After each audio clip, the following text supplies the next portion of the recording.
ప్రస్తుత కాలంలో ప్రతి ఒక్కరూ ఆరోగ్యం విషయంలో ప్రత్యేక శ్రద్ధ తీసుకోవాలన్నారు డిప్యూటీ సీఎం భట్టి విక్రమార్క. రంగారెడ్డి జిల్లాలోని కనహా శాంతివనంలో కొత్తగా ఏర్పాటు చేసిన వెల్నెస్ సెంటర్ ప్రారంభించారు భట్టి.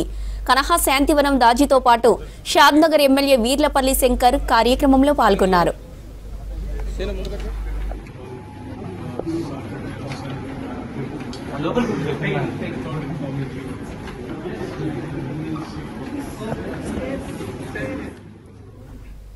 కనహా శాంతివనం రాష్ట్రంలో మెడిటేషన్ సెంటర్ను ఏర్పాటు చేసి ఉచితంగా యోగా నేర్పించడం గొప్ప విషయమన్నారు. స్థానిక ప్రజలందరూ వెల్నెస్ సెంటర్తో వ్యాయామం, యోగా నేర్చుకుని ఆరోగ్యాన్ని కాపాడుకోవాలన్నారు డిప్యూటీ సీఎం భట్టి. వ్యవసాయం, క్రికెట్, స్కిల్ డెవలప్మెంట్ కార్యక్రమాలను కనహా శాంతివనంలో నేర్పిస్తారని, యువత ఈ అవకాశాన్ని ఉపయోగించుకోవాలన్నారు డిప్యూటీ సీఎం భట్టి. సమస్యలు ఉన్న వాటన్నిటిని అధిగమించడానికి కావాల్సిన విధంగా ఇక్కడ వచ్చి మెడిటేషన్లో పాల్గొని ఆ మెడిటేషన్ ద్వారా మానసిక ప్రశాంతతతో మానవ మనుగడ కోసం ఈ పాత్ర పోషించడానికి కావాల్సిన వసతులు ఇక్కడ ఏర్పాటు చేయబడుతున్నారు. పేదరికంలో ఉన్నటువంటి వాళ్ళు, ఎఫోర్డ్ చేయలేనటువంటి వాళ్ళు, డబ్బులు కట్టలేనటువంటి వాళ్ళ కోసం కూడా ఇక్కడ డార్మెంటరీ పెట్టి ఆ డార్మెంటరీలో వాళ్ళు ఉచితంగా ఉండేటట్టు వసతులు ఏర్పాటు చేశారు.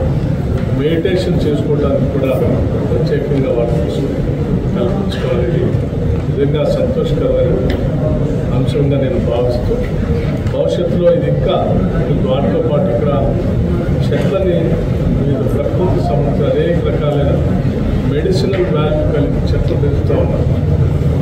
వ్యవసాయాన్ని సైంటిఫిక్గా ఎట్లా చేయాలో కూడా నేర్పుతూ ఉన్నారు. కంట్రోల్డ్ వెదర్తో ఏ పంటనైనా పండించవచ్చని చూపించే విధానాన్ని కూడా ఇక్కడ ఎక్స్పెరిమెంట్గా చేస్తున్నారు.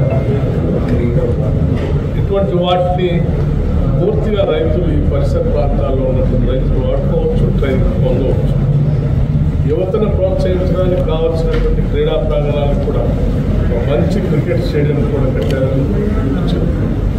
అట్లాగే విద్యాబుద్ధులు నేర్పడానికి కావాల్సినటువంటి స్కిల్స్ కూడా టీచర్లకి నేర్పుతామని ఇక్కడ ఒక ఇన్స్టిట్యూషన్ ఏర్పాటు చేసింది.